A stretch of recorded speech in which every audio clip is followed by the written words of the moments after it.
Hello friends and my dear students. जैसा कि आप सभी को पता है कि हमने नया टॉपिक स्टार्ट किया है एनएमएमएस राष्ट्रीय मीन्स कम मेरिट की जो एग्ज़ाम होती है, स्कॉलरशिप की जो एग्ज़ाम होती है, उसकी प्रिपरेशन हम यहाँ पर कर रहे हैं।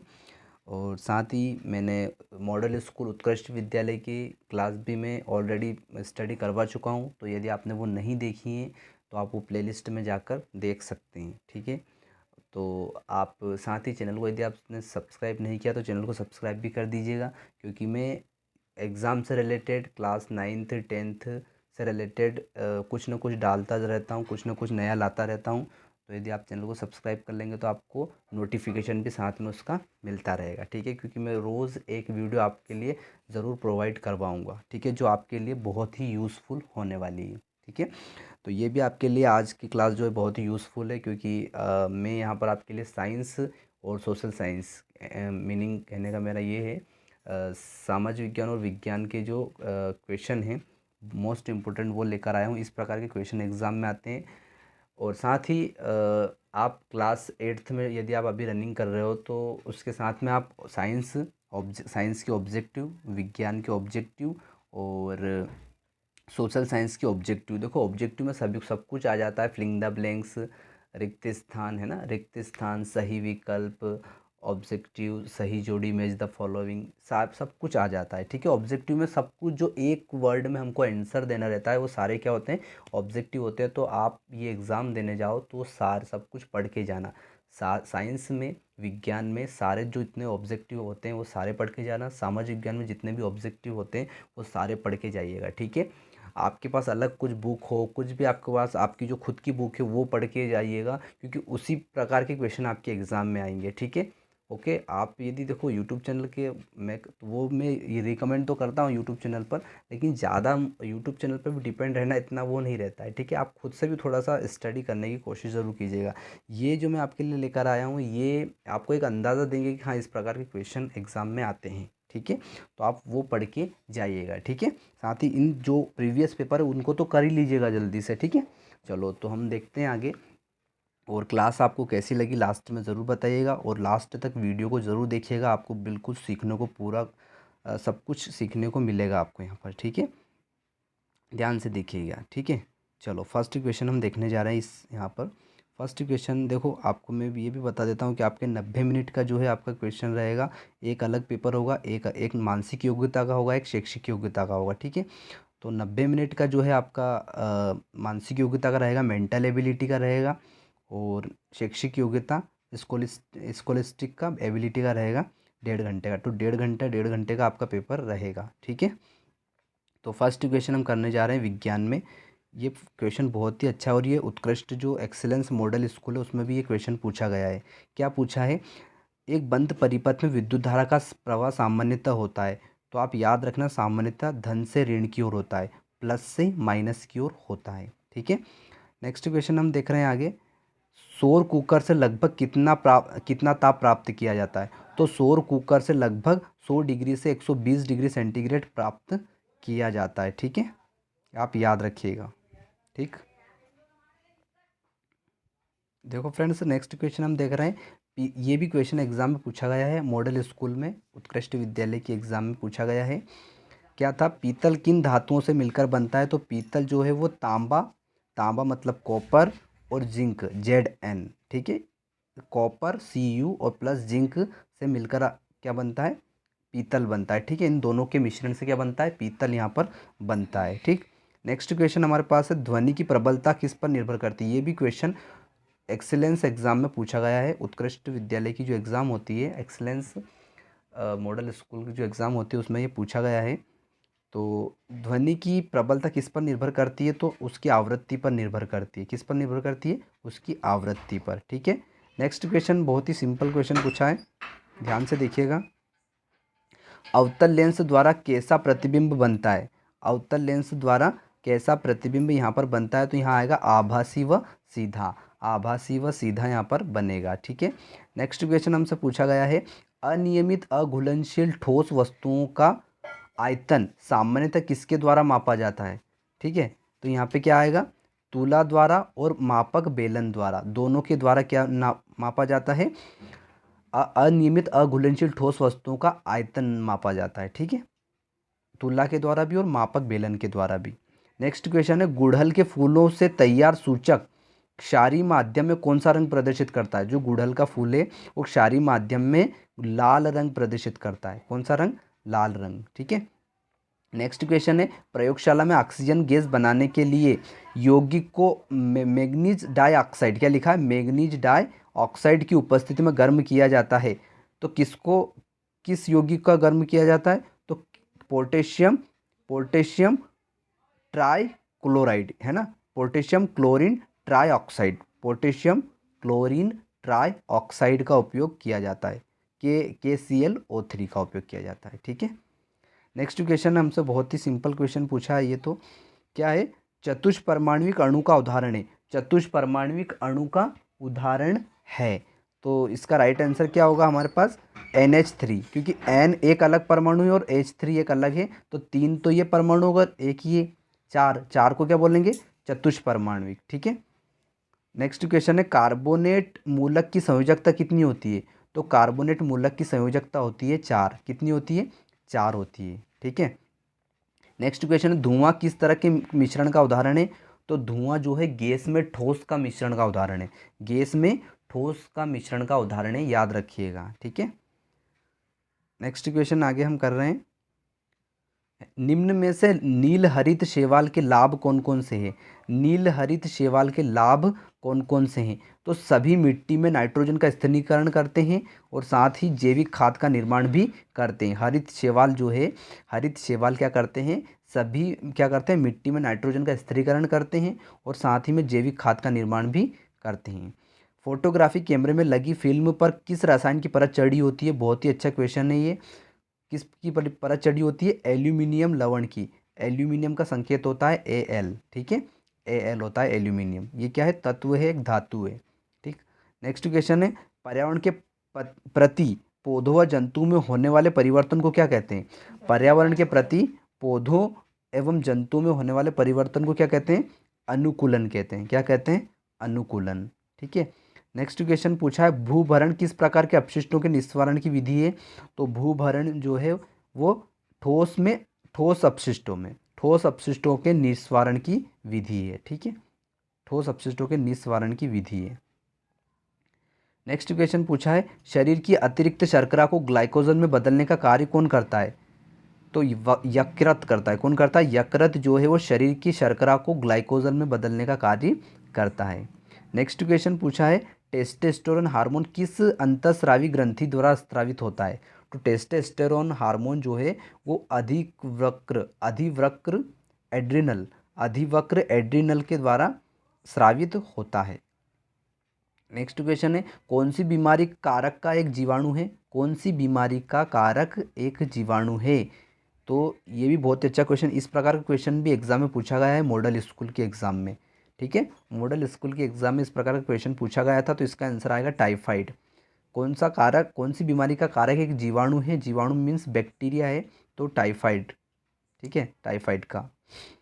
अब देखो यहाँ पे बहुत ही सिंपल क्वेश्चन पूछा है, घास को देखो यहाँ पे पूछा है, घास, कीट, मेंढक, सांप, उपरोक्त खाद्य श्रृंखला में सांप क्या है ना? प्राथमिक उपभोक्ता, द्वितीय उपभोक्ता, तृतीय उपभोक्ता। तो कैसे पता कर रहे हैं? देखो, घास को कौन खाता है? कीट खाता है। कौन खाता है? कीट। कीट को कौन खाता है? मेंढक खाता है। ठीक है, और मेंढक को कौन खाता है? सांप। तो सांप कौन से नंबर पर आ रहा है? तीसरे नंबर पर आ रहा है। कौन से नंबर पर? तीसरे नंबर पर। तो ये कौन सा उपभोक्ता हो जाएगा? तृतीय उपभोक्ता हो जाएगा। ठीक है, नेक्स्ट क्वेश्चन है, सबसे अच्छा विद्युत का चालक कौन सा? ये भी क्वेश्चन एग्जाम में पूछा गया है, मॉडल स्कूल एग्जाम में। क्या पूछा गया है? सबसे अच्छा विद्युत सुचालक है, तो सोना है। सबसे विद्युत सुचालक जिसमें करंट बहुत अच्छे से प्रवाहित हो जाता है, बिना प्रतिरोध के, बिना रुकावट के। ठीक है, तो सोना है वो। ये भी मॉडल स्कूल के एग्जाम में पूछा गया है। LPG का मुख्य तत्व कौन सा है? तो LPG का मुख्य तत्व है ब्यूटेन। कौन है? ब्यूटेन। ठीक है, RNA में कौन सा, ये भी बहुत अच्छा क्वेश्चन है, RNA में कौन सा नाइट्रोजनिक क्षार अनुपस्थित होता है? क्या होता है? अनुपस्थित होता है, उपस्थित नहीं, अनुपस्थित होता है। तो यहाँ पर राइट आंसर अनुपस्थित कौन होता है? थाइमिन। तो फिर थाइमिन किस में उपस्थित होता है? तो थाइमिन जो है DNA में उपस्थित होता है, DNA में। थाइमिन किस में उपस्थित होता है? DNA में। और जो बाकी सब है, एडिनाइन, गुआनिन, साइटोसिन, ये किस में होते हैं? ये आरएनए में उपस्थित होते हैं। ठीक है, आरएनए में उपस्थित होते हैं। मेरी बात को समझने की कोशिश कीजिएगा, मैं क्या समझा रहा हूँ। आरएनए में कौन कौन से उपस्थित होते हैं? नाइट्रोजनी क्षार, तो एडिनाइन, ग्वानिन और साइटोसिन। कौन उपस्थित नहीं होता है? अनुपस्थित कौन रहता है? थाइमिन। थाइमिन जो है अनुपस्थित रहता है किसमें? आरएनए में। आरएनए में थाइमिन अनुपस्थित रहता है। ठीक है, तो किस में उपस्थित रहता है फिर? तो ये डीएनए में उपस्थित रहता है। किस में रहता है? डीएनए में। ठीक है, चलो नेक्स्ट देखते हैं आगे। ये बहुत ही अच्छा जनरल नॉलेज का क्वेश्चन है। एक इलेक्ट्रॉन का द्रव्यमान कितना होता है? तो आप तो आगे का याद रख लो, 9.109, ये याद रखो। ठीक है, और ये भी याद रख लेना क्योंकि ये कंफ्यूज करने के लिए पूछ सकते हैं वो। तो 10⁻⁻28 ग्राम। ठीक है, 10⁻28। ठीक, नेक्स्ट क्वेश्चन है सही संबंध है। सही संबंध क्या है? तो सही संबंध हमारा है 1 किलोवाट घंटा बराबर होता है 3.6 गुणित 10⁻6 जूल। ठीक है, 1 किलोवाट घंटे का मतलब ये होता है, ये याद रखना, जनरल नॉलेज का अच्छा क्वेश्चन है ये। 1 किलोवाट घंटा बराबर होता है 3.6 गुणित 10⁻6 जूल। ये जूल, जे का मीन्स होता है जूल। मेलपीजियन कोशिकाएं इनमें से किसके उत्सर्जी अंग है? बहुत ही अच्छा क्वेश्चन। मेलपीजी कोशिकाएं जो है इनमें से फाइलम अनेलिडा। फाइलम अनेलिडा में कौन आते हैं? फाइलम अनेलिडा में कौन आते हैं? जो कीट रहते हैं। कीट मतलब जो कीड़े रहते हैं, कॉकरोच है, तिलचट्टा है, ऐसे जो ये होते हैं, ये किसके अंतर्गत आते हैं? फाइलम अनेलिडा के अंतर्गत ये आते हैं। तो मेलपीजी कोशिकाएं जो है किसके उत्सर्जी अंग हैं? तो फाइलम एनिलिडा के, मतलब कॉकरोच, कीट, ये सारे जो कीट होते हैं इनके। ठीक है, इनके उत्सर्जी अंग हैं। ठीक, नेक्स्ट क्वेश्चन हमसे पूछा गया है, इनमें 26 है, इनमें से किसका उपयोग जल की कठोरता को दूर करने में किया जाता है? बहुत ही रीजनिंग अच्छा क्वेश्चन है और जनरल नॉलेज के लिए बहुत ही आपको 9th-10th में ये पढ़ने को मिलेगा। ठीक है, आगे। ठीक, तो इनमें से किसका उपयोग जल की कठोरता को दूर करने में किया जाता है? तो Na2CO3। Na2CO3 का उपयोग यहाँ पर किया जाता है। ठीक है, नेक्स्ट क्वेश्चन है कीटभक्षी पादप कीटों से क्या प्राप्त होता है? जो कीटभक्षी पादप होते हैं, जो क्या करते हैं, पौधों को जो पौधे के जो कीड़े होते हैं, पौधे के जो कीड़े होते हैं वो क्या प्राप्त करते हैं? तो वो नाइट्रोजन। कीटों से क्या प्राप्त करते हैं? वो कीटभक्षी जो होते हैं वो पादप कीटों से क्या प्राप्त करते हैं? नाइट्रोजन प्राप्त करते हैं। क्या प्राप्त करते हैं? नाइट्रोजन। हीमोग्लोबिन में पाया जाता है। हीमोग्लोबिन किस में पाया जाता है? तो आयरन में पाया जाता है। ठीक है, नेक्स्ट क्वेश्चन है इनफ्रांसोनिक तरंगों की आवृत्ति होती है। तो यहाँ पर देखो, यहाँ पे इनफ्रांसोनिक जो है ये क्या है? एक इंग्लिश वर्ड है। इसको हिंदी में बोलते हैं अवश्रव्य तरंगे। क्या बोलते हैं? अवश्रव्य तरंगों की जो तरंगी परास कितनी होती है? तो 20,000 हर्ट्ज। 20 हर्ट्ज से 20,000 हर्ट्ज। हर्ट्ज क्या होता है? याद रखना, आवृत्ति का मात्रक होता है। आवृत्ति का जो मात्रक है वो क्या होता है? हर्ट्ज होता है। क्या होता है? हर्ट्ज होता है। ठीक है, याद रखना। तो 20 हर्ट्ज से 20,000 हर्ट्ज के मध्य अवश्रव्य तरंगे होती है। तो आपसे ये क्वेश्चन भी पूछ सकते हैं कि मानव के सुनने की आवृत्ति कितनी होती है? मानव के सुनने की आवृत्ति कितनी होती है? तो आप बताओगे 20 हर्ट्ज से 20,000 हर्ट्ज तक। 20 हर्ट्ज से 20,000 हर्ट्ज तक मानव को सुनने की आवृत्ति होती है। ठीक है, याद रखिएगा ये। ठीक है, नेक्स्ट क्वेश्चन है पूर्व में विकसित अंडाशय से बनता है। जो पूर्व में पहले से जो विकसित हो जाता है जो अंडाशय, उससे क्या बनता है? तो उससे क्या बनता है? फल बनता है। क्या बनता है? फल। ठीक है, नेक्स्ट क्वेश्चन है मनुष्य के हृदय में निम्नलिखित में से एस एन नोड कहाँ पाया जाता है? जो एस एन नोड होता है वो कहाँ पाया जाता है? तो दायां आलिंद में पाया जाता है। राइट ऑरिकल में पाया जाता है, दाएं आलिंद में पाया जाता है। हृदय के दाएं आलिंद में पाया जाता है। नेक्स्ट क्वेश्चन ये एग्जाम में पूछा गया है, उत्कृष्ट मॉडल स्कूल के एग्जाम में। अम्लीय वर्षा में पाया जाता है। तो अम्लीय वर्षा में क्या पाया जाता है? Nitrogen oxide, NO, nitrogen oxide और सल्फर डाइऑक्साइड SO2। NO और SO2 कहाँ पाया जाता है? अम्लीय वर्षा में पाया जाता है। ठीक है, नेक्स्ट क्वेश्चन हमसे पूछा गया है प्रकाश संश्लेषण जो है वो किस प्रकार की अभिक्रिया है ना? प्रकाश संश्लेषण जो है वो किस प्रकार की अभिक्रिया है? तो संयोजन अभिक्रिया है। कौन सी अभिक्रिया है? संयोजन अभिक्रिया है। ठीक है, चलो नेक्स्ट देखो आजेरेटिका इंडिका इनमें से किसका वानस्पतिक नाम है? आजेरेटिका इंडिका, तो ये नीम का नाम है। नीम का वानस्पतिक नाम क्या है? आजेरेटिका इंडिका। ठीक है, और आपको मैंने और भी लिख दिए। तुलसी का है आसीसमम वानस्पतिक नाम है। आम का वानस्पतिक नाम क्या है? मैंगीफेरा इंडिका है। और आंवला का वानस्पतिक नाम क्या है? Leaf flower. ठीक है, अब नेक्स्ट क्वेश्चन है 35 लोह का अयस्क है तो बॉक्साइट। क्या है? बॉक्साइट।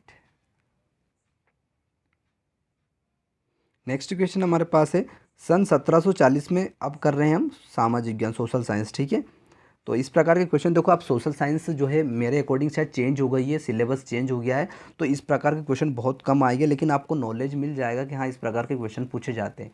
तो प्लीज़ आप क्लास 8 तक की जो सोशल साइंस है उसके सारे ऑब्जेक्टिव आप कर लीजिएगा। ठीक है, यदि आपको अच्छे से तैयारी करना है तो। ठीक है, चलो फर्स्ट क्वेश्चन है, सन 1740 में बंगाल का नवाब कौन था? तो बंगाल का नवाब था अलीवर्दी खां। कौन था? अलीवर्दी खां। भारत में सिविल सर्विस की स्थापना का जनक कौन था? तो भारत में सिविल सर्विस की जनक का जो संस्थापक था वो कौन था? Lord Cornwallis. कौन था? Lord Cornwallis. नेक्स्ट क्वेश्चन पूछा गया है हमसे, इनमें से इनमें से कौन ईस्ट इंडिया कंपनी का अंतिम गवर्नर था? अंतिम गवर्नर जनरल था। कौन था? लॉर्ड डलहौजी था। कौन था? लॉर्ड डलहौजी। ठीक है, नेक्स्ट क्वेश्चन पूछा है हमसे, बाल विवाह का विरोध एवं विधवा पुनर्विवाह का समर्थन किसने किया था? तो ब्रह्म समाज ने किया था। किसने किया था? ब्रह्म समाज ने। चित्तरंजन दास निम्न में से किसके अध्यक्ष थे? तो चित्तरंजन दास निम्न में से किसके अध्यक्ष थे? स्वराज्य दल के अध्यक्ष वो थे। ठीक है, नेक्स्ट क्वेश्चन हमारे पास बहुत ही अच्छा क्वेश्चन है, अजमेर में अढ़ाई दिन का झोपड़ा किसने बनवाया था? अजमेर में जो अढ़ाई दिन का जो झोपड़ा है वो किसने बनवाया था? आंसर लिखा है कुतुबुद्दीन ऐबक ने बनवाया था। किसने बनाया था? कुतुबुद्दीन ऐबक ने। किस सिख गुरु ने संतोषसर एवं अमृतसर नामक दो तालाबों का निर्माण कराया? तो गुरु गोविंद सिंह ने जो है संतोषसर और अमृतसर तालाब का निर्माण करवाया था। ठीक है, नेक्स्ट क्वेश्चन है, इलाहाबाद संधि निम्न में से किसके साथ की गई थी? शुजाउद्दौला के साथ। इलाहाबाद की संधि किसके साथ की गई थी? शुजाउद्दौला के साथ की गई थी। नेक्स्ट क्वेश्चन है, प्रथम दो कर्नाटक युद्धों के समय भारत में फ्रांसीसी गवर्नर कौन था? डुप्ले था। कौन था? डुप्ले। ठीक है, देखो मैं आपको बता दूं कि ये जो है ना, ये 2018-19 में जो सोशल साइंस थी उसके क्वेश्चन है ये। ठीक है, उसी के क्वेश्चन है ये। तो अभी सोशल साइंस जो है वो चेंज हो गई है।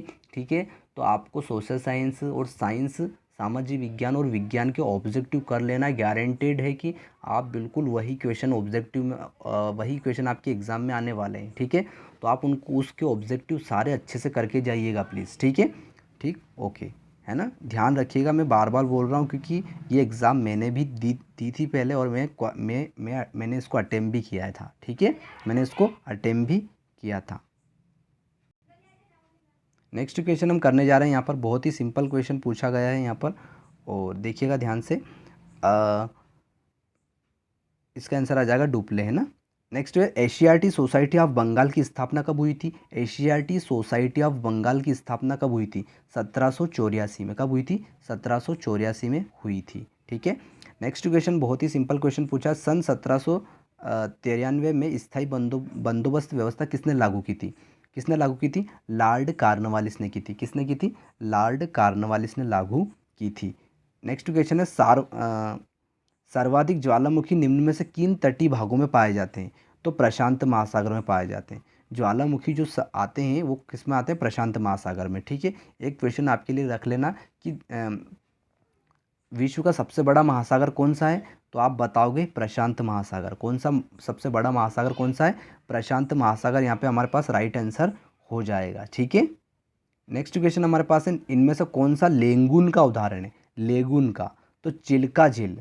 चिल्का झील जो है वो लेंगुन का उदाहरण है। ठीक है, चिल्का झील।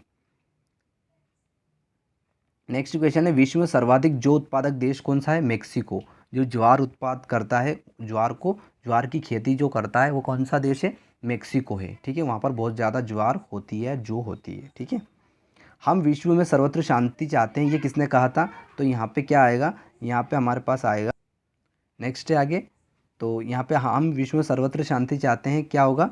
जवाहरलाल नेहरू। क्या आएगा? जवाहरलाल नेहरू, ये कहा था जवाहरलाल नेहरू ने। ठीक है, और भारत के, आपको पता ही होगा भारत के प्रथम प्रधानमंत्री कौन थे? तो भारत के प्रथम प्रधानमंत्री थे जवाहरलाल नेहरू, है ना। तारापुर परमाणु संयंत्र कहाँ पर स्थित है? ये पूछा गया था, तारापुर परमाणु संयंत्र, ये रिपीट हुआ है। तो तारापुर परमाणु संयंत्र कहाँ पर स्थित है? महाराष्ट्र में। ठीक है, कहाँ पर है? महाराष्ट्र में। ठीक, नेक्स्ट क्वेश्चन हमारे पास है, संयुक्त राष्ट्र संघ की किस संस्था का उद्देश्य विश्व में निर्धनता, कुपोषण, भूखमरी के विरुद्ध संघर्ष करना है, तो इसका आएगा FAO। कौन सी संस्था का? जो संयुक्त राष्ट्र संघ की जो संस्था है FAO का उद्देश्य क्या था? भारत में जो निर्धनता है, पॉवर्टी है, मोल्यूट्रिशन है या हंगर है, जो भूखमरी है, उसके विरुद्ध संघर्ष करना था FAO। ठीक है। दक्षिण अमेरिका में पाई जाने वाली सबसे हल्की लकड़ी का नाम क्या है? तो वालसा। क्या है? वालसा। देखो बहुत ही अच्छे अच्छे क्वेश्चन कर रहे हैं। तो ये कहाँ से पूछे जा रहे हैं? ये बिल्कुल क्लास 8th की जो सोशल साइंस है, सामाजिक विज्ञान है, उसी के क्वेश्चन, जो चैप्टर में क्वेश्चन रिक्त स्थान रहते हैं ना, फिलिंग द ब्लैंक्स रहते हैं, ऑब्जेक्टिव रहते हैं, वहीं से क्वेश्चन पूछे जा रहे हैं। ठीक है। वालपेराइजा बंदरगाह कहाँ पर स्थित है? तो वालपेराइजा बंदरगाह चिली में है। कहाँ पर है? चिली में। ठीक है। नेक्स्ट क्वेश्चन है, रामायण का तमिल में अनुवाद किसने किया था? तो ये बहुत ही अच्छा क्वेश्चन है, ये कंबन ने किया था। किसने किया था? कंबन ने। ठीक है। नेक्स्ट क्वेश्चन है, राजा मिहिर भोज किस वंश का सबसे शक्तिशाली राजा था? तो राजा मिहिर भोज जो है वो गुर्जर प्रतिहार वंश का सबसे शक्तिशाली राजा था। ठीक है। नेक्स्ट क्वेश्चन है हमारे पास, राष्ट्रकूट वंश के किस राजा ने एलोरा में कैलाश मंदिर का निर्माण करवाया था? तो कृष्ण प्रथम ने। किसने? कृष्ण प्रथम ने करवाया था। ठीक है। राज्यसभा के सदस्य की कम से कम आयु कितनी होती है? तो 30 वर्ष होती है। राज्यसभा के जो सदस्य होते हैं उनकी आयु कितनी होती है? कम से कम 30 वर्ष से उनका सिलेक्शन होता है राज्यसभा में। ठीक है। नेक्स्ट क्वेश्चन है, मध्य प्रदेश में मानव अधिकार, ये देखो उत्कृष्ट एग्जाम में पूछा जा सकता है। ठीक है। जो मॉडल स्कूल के एग्जाम है ना, उसमें ये पूछा जा सकता है। मध्य प्रदेश मानव अधिकार आयोग कब बना? तो मध्य प्रदेश मानव अधिकार आयोग 13 सितंबर 1995, 13 सितंबर 1995 में ये बना है। ठीक है। विश्व का कौन सा घास का मैदान रोटी की डलिया कहा जाता है? तो विश्व का कौन सा घास रोटी की डलिया कहा जाता है? प्रेयरी। क्या? प्रेयरी। ठीक है। प्रेयरी को क्या कहा जाता है? रोटी की डलिया कहा जाता है। नेक्स्ट क्वेश्चन है, विश्व में यह स्पेनिश भाषी जनसंख्या वाला महानगर कौन सा है? विश्व में यह स्पेनिश भाषी जनसंख्या वाला महानगर कौन सा है? तो मैक्सिको। मैक्सिको में स्पेनिश भाषा बोली जाती है। सर्वोच्च न्यायालय के मुख्य न्यायाधीश की नियुक्ति कौन करता है? सर्वोच्च न्यायालय के मुख्य न्यायाधीश की नियुक्ति राष्ट्रपति करते हैं। याद रखना, सर्वोच्च न्यायालय के जो हाई कोर्ट है उसके मुख्य न्यायाधीश की जो नियुक्ति है वो कौन करते हैं? राष्ट्रपति जी करते हैं। हमारे भारत के राष्ट्रपति कौन है? आप ये मुझे कमेंट बॉक्स में ज़रूर बताइएगा। ठीक है। भारत के राष्ट्रपति कौन है ये, और भारत के उपराष्ट्रपति कौन है? अभी करंट में, वर्तमान में भारत के राष्ट्रपति कौन है, ये आप मुझे कमेंट बॉक्स में बताइएगा। और सेकंड क्वेश्चन है, भारत के उपराष्ट्रपति कौन है, ये आप मुझे कमेंट बॉक्स में बताइएगा। ठीक है।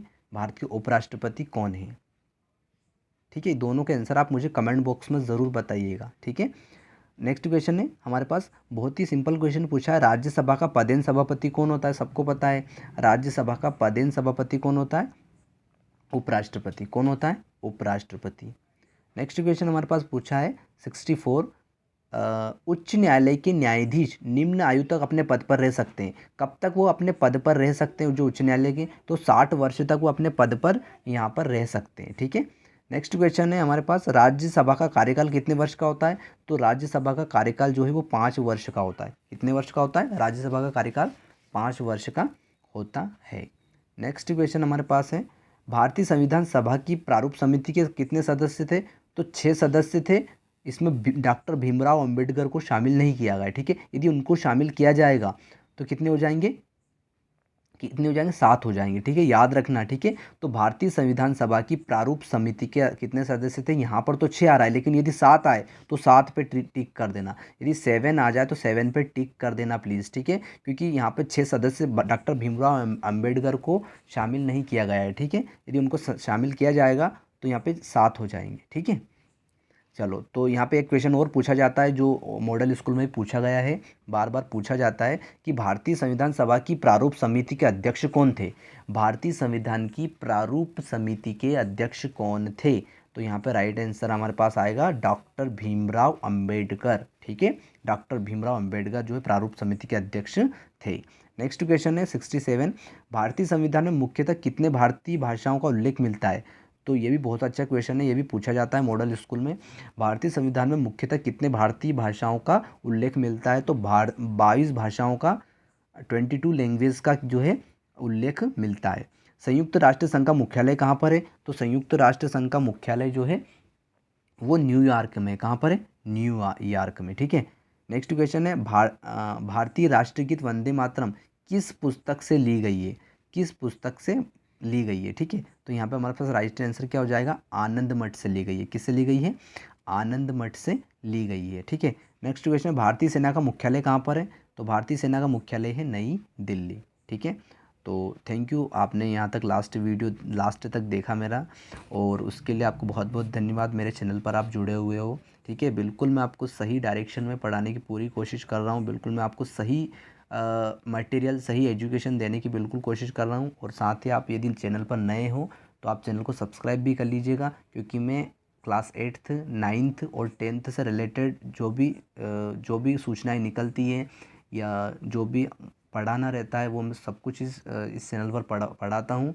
तो आप यदि नए हो तो चैनल को सब्सक्राइब कर लीजिएगा, साथ ही बेल आइकन को भी दबा दीजिएगा, ताकि आपको नोटिफिकेशन समय समय पर मिलता रहे। और इसी प्रकार की रोचक वीडियो एग्ज़ाम से रिलेटेड और एजुकेशन जो आपको सीखना है, जो स्टूडेंट को एक सीखना रहता है, वो सब कुछ मैं रोज़ वीडियो एक एक प्रोवाइड करवाता रहता हूँ। तो आप यदि चैनल को सब्सक्राइब कर लेंगे तो ताकि आपको नोटिफिकेशन भी मिल जाएगा, ठीक है।